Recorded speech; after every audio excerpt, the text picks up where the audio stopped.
ready to dive deep into the world of caffeine and coffee. Sounds like a fun one. It's more interesting than you might think. Yeah.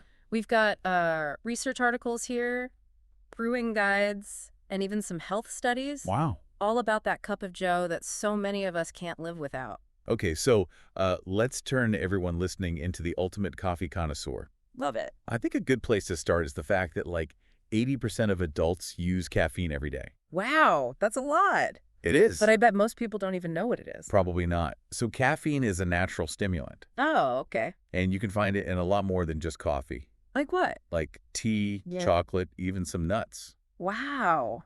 I did not know that about nuts. Yeah, so it works by blocking something called adenosine receptors in your brain. So like adenosine, what is that? It's kind of like your brain's signal that it's time to sleep. Oh, okay. So caffeine basically masks that. So it's like tricking my brain into thinking it's not tired. Exactly. But then that makes me think, why do some people get super jittery when they have caffeine while others just feel more focused?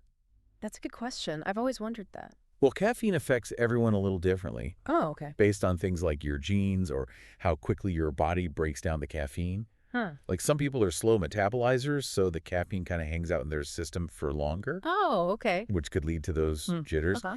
And others break it down really fast so that they might need more to feel that same effect. So it's kind of like everyone has their own personal caffeine code. Yeah, exactly. And speaking of codes, how much caffeine are we actually talking about in a cup of coffee? Yeah, that's what I want to know. It's like coffee shop menus are impossible to decipher. Right. Well, it varies a lot. A single 8-ounce cup can have anywhere from 40 to 120 milligrams of caffeine. Wow. Really? Yeah. Depending on the type of bean and how you brew it. So like, why such a huge range? Well, first, the type of bean matters. Okay. Robusta beans, they're often in espresso blends. They Yeah. have almost twice the caffeine of Arabica beans. Interesting. Yeah. Then there's the brewing method.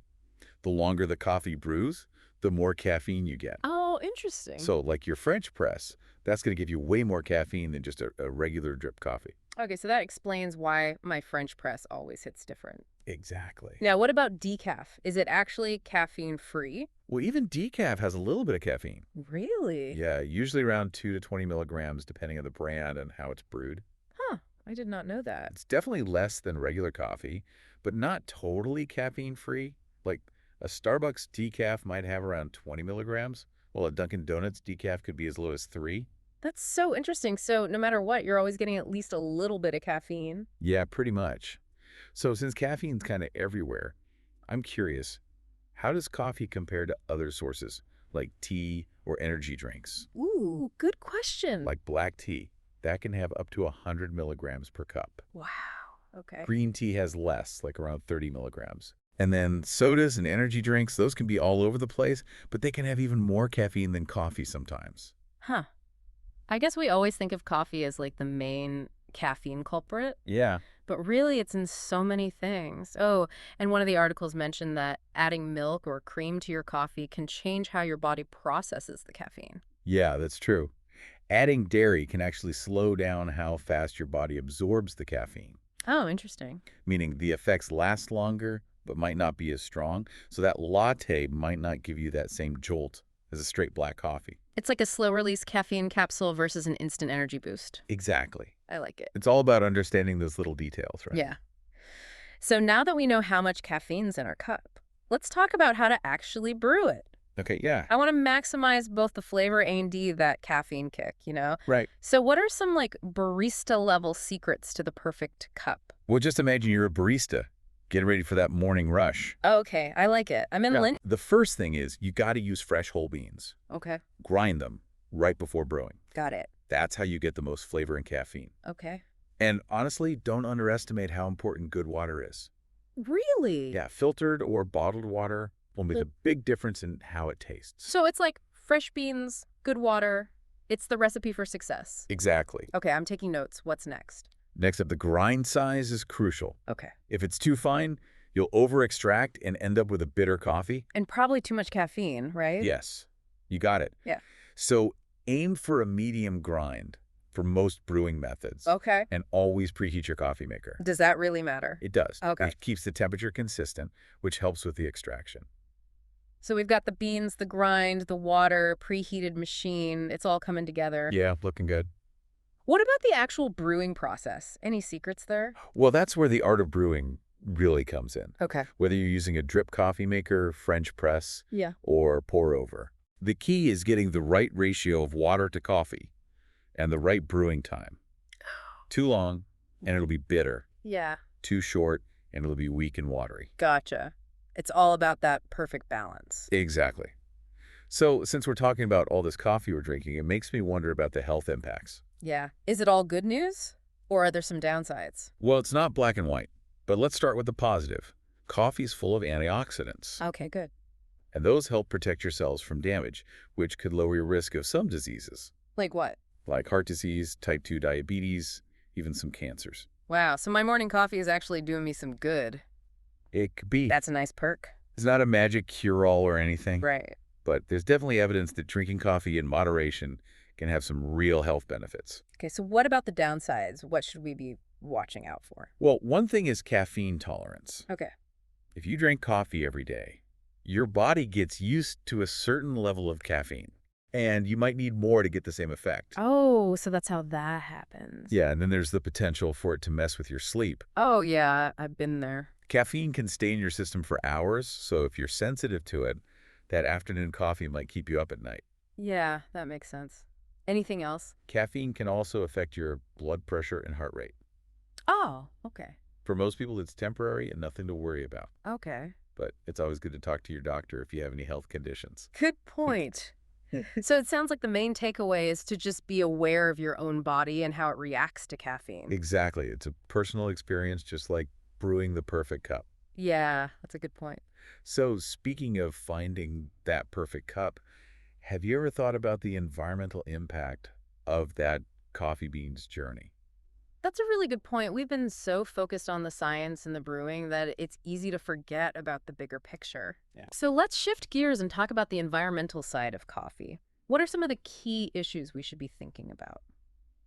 Yeah, it's easy to just enjoy that morning coffee, without really thinking about where it all came from. Yeah, you're right. It's a pretty long journey from bean to cup. And that journey comes with some real environmental impacts. Exactly. We're talking deforestation, water usage, pesticide use. It's a lot to consider. Okay, so let's unpack those issues one by one. Let's start with deforestation. How big of a problem is it when it comes to coffee? It's a huge problem. Right. Yeah, coffee's often grown in these tropical regions Ah. that have some of the most biodiverse ecosystems in the world. Wow. And as the demand for coffee keeps growing, they clear more land for farms. Right. And a lot of times that means cutting down those precious forests. It's like a double-edged sword. Yeah. We all want that coffee. Right? But the more we drink, the more pressure we put on these sensitive ecosystems. Exactly. It's a tough balance. And speaking of balance, water is another big issue. Okay, how so? Well, you need a ton of water to grow coffee. Yeah, that makes sense. From the moment they plant the bean to when it's processed and shipped. Uh-huh. And in some of these coffee-growing regions, water is already really scarce. Right. So using too much water for coffee can make those shortages even worse. And that obviously impacts the people living there too, right? Definitely. It's not just about the environment. It's a complex issue. Okay, and then there's pesticides. I try to buy organic when I can, Yeah. but I've never really thought about pesticides in my coffee. Yeah, it's not something people always think about.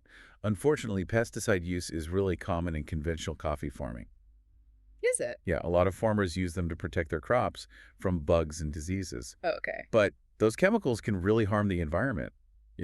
How so? Well, they can pollute the soil and water Oh, right. and even harm wildlife. It's like all these environmental concerns are just brewing up in my mind right now. Yeah, it can feel overwhelming for sure. But the good news is that there are things we can do to make better choices, more sustainable choices. Okay, good. I'm feeling a little overwhelmed, but also motivated to find some solutions here. So, what can we do as coffee drinkers to be more sustainable? Well, one of the easiest things is to look for certifications on your coffee, Okay, like what? like Fair Trade, Organic, Rainforest Alliance. Yeah, I see those labels all the time, but Mhm. honestly, I don't always know what they mean. I get it. It can be confusing. They all have different standards, but the idea is to make sure the coffee is grown in a way that's good for the environment and the people growing it. Oh, okay. Like Fair Trade, that focuses on making sure farmers get paid fairly and have safe working conditions, Uh-huh. along with protecting the environment. Organic means they didn't use any synthetic pesticides or fertilizers, Okay. which is good for the soil and for biodiversity. And Rainforest Alliance looks at a whole bunch of things, like protecting forests, conserving water, even things like fighting climate change. So it's not just about one issue, it's about looking at the whole picture, the whole ecosystem. Right. It's about thinking about all the people involved, too. And certifications are a good start, but reducing our own coffee waste is important, too. Oh, that's a good point. I never really thought about coffee waste. Yeah, we throw away a lot of coffee. Like what? Like leftover coffee, used coffee grounds, those single-use pods. Oh, yeah, those pods. It all ends up in landfills, and that releases harmful gases into the atmosphere. You're right. I'm definitely guilty of throwing away coffee if I get distracted. It happens to the best of us. Mm-hmm. But there are easy ways to cut down on that waste. Okay, look what? Instead of those pods, try a reusable filter or a French press. Okay, that's easy enough. And don't toss those coffee grounds. Compost them. Oh, that's a great idea. I love composting. Yeah, coffee grounds are great for your garden. It feels like we're closing the loop. From coffee beans to brewed coffee to compost to nourishing new life. Exactly. It's a beautiful cycle of sustainability. I love it. So certifications, reducing waste. What else can we do? Well, you can also try to buy local whenever possible. Oh, yeah. Support local businesses. Exactly. Plus, if your coffee doesn't have to travel as far, Yeah. that means lower carbon emissions. It's a win-win. Exactly. So we've talked about individual actions, but I think it's important to advocate for bigger changes in the industry, too. Yeah, that makes sense. How do we do that? Well, one way is to support companies that are really committed to sustainability. Okay. Do some research, find out which brands are actually working to reduce their environmental impacts, and choose to buy from them. So it's about using our purchasing power to encourage positive change. Exactly. And don't be afraid to use your voice, too. You can reach out to your favorite coffee companies. Okay. Let them know that you care about sustainability and encourage them to be more eco-friendly. It's like voting with our wallets and our words, right? Exactly. Yeah. At the end of the day, the coffee industry responds to what consumers want. Yeah, that's true. The more we demand sustainable coffee, the more companies will provide it. It's a collective effort. Mm. So are there any exciting innovations happening in the coffee world? Things that are focused on sustainability and the future of coffee? Oh, absolutely. There are tons of cool things happening right now. Like what? What's brewing in the world of sustainable coffee? One thing that's super interesting is the focus on coffee waste and upcycling. Oh, yeah, like those coffee grounds we talked about. Exactly. So some companies are taking those grounds and turning them into new products. Really? What kind of products? All sorts of stuff, like coffee flour, which you can use in baking. Huh. It adds a nutty flavor and more nutrients, or even biofuels that can power cars. Wow. Okay. And some are even using coffee grounds to make building materials. That's amazing. It's like that thing we talked about earlier, closing the loop. Right. It's a great example of this circular economy. And another cool thing is how they're using technology to improve farming practices. Oh, interesting. Yeah, they're using sensors and data analysis to help farmers use less water and fertilizer, cut back on pesticides, and basically monitor how healthy their plants are. So they're using tech to be more efficient and sustainable. Exactly. And these are just a few examples. The more we care about the environmental and social impact of coffee, the more innovation we'll see. So it sounds like the future of coffee has challenges, Yeah, but also tons of opportunities. absolutely. So what can we do as coffee lovers to help shape that future in a positive way? Well, the most important thing is to stay informed. Okay. Stay curious and stay engaged. Learn about the issues, try different coffees, and support companies that share your values. I like that. It's about realizing that every cup of coffee is a chance to make a difference. Exactly. For ourselves and for the planet. I love that. So as we enjoy our coffee, let's not just enjoy the taste, Right. but also remember that we're part of a community that's trying to make this drink more sustainable and fair for everyone. What a great thought. We've covered so much ground in this deep dive. We have. From the science of caffeine to the art of brewing, the environmental impact, and those amazing innovations. It's been quite a journey. But we're not done yet. We have one more segment coming up where we'll step into the world of the coffee connoisseur and explore the latest trends in flavors and brewing. Yes. Get ready to tantalize those taste buds. We're going deep into the world of specialty coffee, where flavor is king. All right, coffee lovers, welcome back. We've talked about the science, the brewing, even the environmental impact of our coffee habits. Yeah, we've covered a lot of ground. But now it's time to treat ourselves a little. Yeah. Let's explore the world of specialty coffee. Ooh, yes. This is where things get really interesting. I'm ready. So first things first, what exactly is specialty coffee? It's more than just a fancy name or a higher price tag. Okay. It's all about quality. Okay. From the bean itself to that final cup you brew. So how is it different from regular coffee? Well, it starts with the beans. They Okay. have to meet certain standards like size, shape, no defects. Yeah. Huh. They're picky about their beans. Yeah. And these beans usually come from specific regions Oh, interesting. that are known for having like the perfect conditions for growing coffee. So it's kind of like wine then, where the location really matters for the taste. Exactly. It's all about that terroir. I like it. So what are some of the things that affect the flavor of specialty coffee? Oh, so many things. The type of bean, obviously, Yeah. but also where it was grown, the altitude, the climate, how they process the beans after they're harvested, even how they roast them. Wow. It's like a whole science. It is. And all those factors create this huge range of flavors. Okay, so what kind of flavors are we talking about? Imagine a coffee with bright citrus notes and floral aromas, or maybe one that's super chocolatey and smooth with a hint of caramel, Ooh, that sounds amazing. right? Or you might find one that's fruity and acidic, kind of like berries, or maybe something earthy and spicy. Wow. It's incredible that all those flavors can come from just one bean. It's pretty amazing. So where do you even start if you want to explore specialty coffee? Yeah, that's what I'm wondering. It's a little intimidating. I get it. I think a good place to start is by trying out different roasters and coffee shops that focus on single origin coffees. Okay. Don't be afraid to ask questions, you know, Yeah. try different brews and see what you like best. It's like a coffee tasting adventure. Okay, I'm in. But what about brewing specialty coffee? Do I need any special equipment? Well, you can definitely use a regular drip coffee maker. Okay, good. But if you really want to experience all those subtle flavors, trying different brewing methods can make a huge difference. Oh, okay. Like what are some of the popular methods? The pour-over method is really popular among coffee nerds. Okay. You use a device like a Hario V60 or a Chemex. Yeah, I've seen those. You have a lot of control over the water and the temperature, so you get a really clean, flavorful cup. Okay. The French press is another good one. It gives you a really full-bodied brew. And what about espresso? Oh, of course. Espresso's a classic for a reason, Yeah. especially if you like those bolder, more concentrated flavors, lattes, cappuccinos, all that good stuff. Okay, so there's a method for everyone. Yeah, pretty much. So any tips for getting the most out of these different brewing methods? The most important thing is to pay attention to the details. Okay. Use freshly roasted beans, grind them right before you brew, and use filtered water. Got it. And you can play around with the grind size, the water temperature, how long you brew it. Okay. All those things can change the flavor. Oh, and a good burr grinder is a must. So it's all about experimenting and being precise. Exactly. But beyond all the equipment and technique, don't forget that coffee is also about community.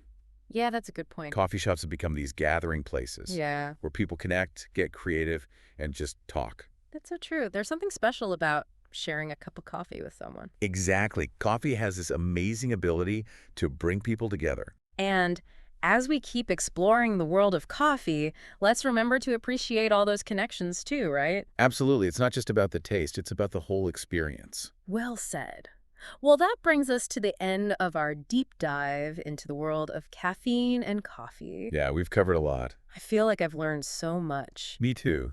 We hope this deep dive has inspired you to think about your coffee in a new way, Yeah. to really appreciate the journey those beans have taken, Yeah, all the people who worked hard to grow and process them. and all those amazing flavors that are just waiting to be discovered. Exactly. So the next time you grab a cup of coffee, take a moment to really savor it. Yeah, The smell, the taste, the connections it brings to your life. I love that. And until next time, may your coffee be strong, your brews be balanced, and your curiosity always brewing. Cheers to that.